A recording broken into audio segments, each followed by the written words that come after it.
આપના વિસ્તારના તાજા સમાચારો મેળવવા માટે TV92 ગુજરાત ન્યૂઝ ચેનલને સબસ્ક્રાઇબ કરી બેલ આઇકોન ઓન કરો।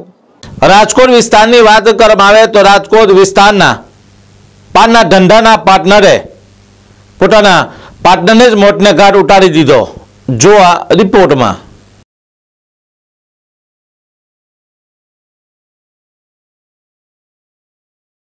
શહેરના રવિરત્ન પાર્ક પાસે પાનના ધંધાથી બાપી તરીકે ઓળખાતા અધેડની છરીના 37 ઘા ઝીકી મોતને ઘાટ ઉતારનાર તેનો ભાગીદાર મુસ્લિમ શખ્સ ફિરોઝ પોલીસના હાથે ઝડપાયા બાદ આજે તેની સરભરા કરી ઘટનાનું રીકન્સ્ટ્રક્શન કરવામાં આવ્યું હતું।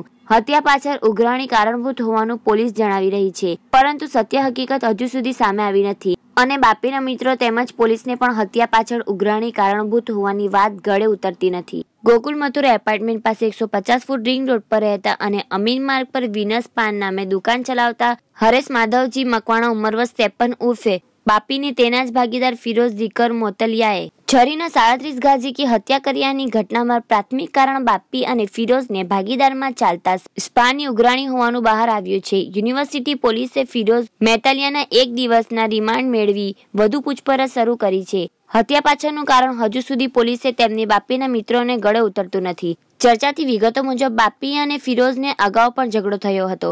ફિરોઝે પોતાના વાળ ગોલ્ડન કલર કરાવ્યા હોય અને વિચિત્ર ટેટુ શરીર ઉપર ચિતરાવ્યા હોય, જે બાબતની એક કોમેન્ટ બાપીએ ફિરોઝ વિશે કરી હતી। તે વખતે પણ ઝઘડો થયો હતો અને ત્યારબાદ બાપીની પુત્રી જાનવીની સગાઈ માટે ફિરોઝ પાસે ₹25,000ની ઉઘરાણી કરી હતી અને બનાવના 2 દિવસ પૂર્વે બાપીએ ફિરોઝને 2 તમાચા ઝીકી દીધા હતા। બાપીએ કરેલી કોમેન્ટની શરૂઆતથી જ ફિરોઝને બાપી પ્રત્યે રોષ ઉભરાયો હતો અને ત્યારબાદ બાપીએ ફટકો માર્યો હોય। આ બધો ગુસ્સો બાપીની હત્યા કરી ફિરોઝે કાઢી નાખવા મનમાં નક્કી કરી લીધું હતું અને બાપીની હત્યાનું નિમિત્ત બન્યું હતું। હત્યારા ફિરોઝે પોલીસને પૈસા લેવા મળવા બોલાવી તેની સાથે જ મોટરસાયકલ ચલાવતા રવિરત્ન પાર્ક તરફ નીકળ્યા હતા। રસ્તામાં કેકેવી પાસે જ બાપીની હત્યા કરવા ફિરોઝે તૈયારી કરી, પરંતુ પોલીસની જીપ અને લોકોની અવરજવર વધુ હોય તેણે હત્યા કરવાનું માંડી વાળ્યું। બાદમાં બંને સ્કૂટર લઈ સાથે નીકળ્યા ત્યારે બાપીના મોટરસાયકલને ઠોકરે ચલાવી તેને પછાડી દઈ જનૂનપૂર્વક છરીના 37 ઘા ઝીકી બાપીને રહેસી નાખ્યો।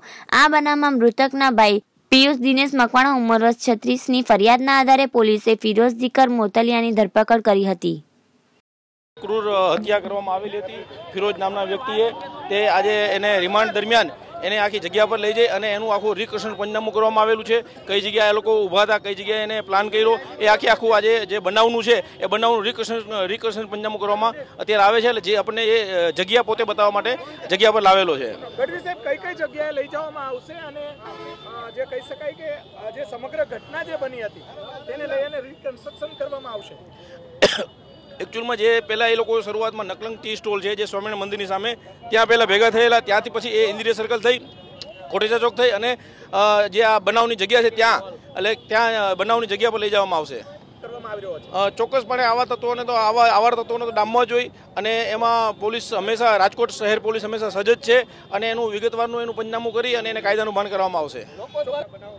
જાહેરમાં મારવાનો તો કાયદો અમારા હાથમાં નથી એટલે ના મારી શકાય, પણ જે કાયદા કે જે પ્રમાણે એને કોઈ પણ બાંધછોડ કરવામાં નહીં આવે અને એને કડીમાં કડી સજા મળે એવું અમારા પૂરા પ્રયત્નો રહેશે।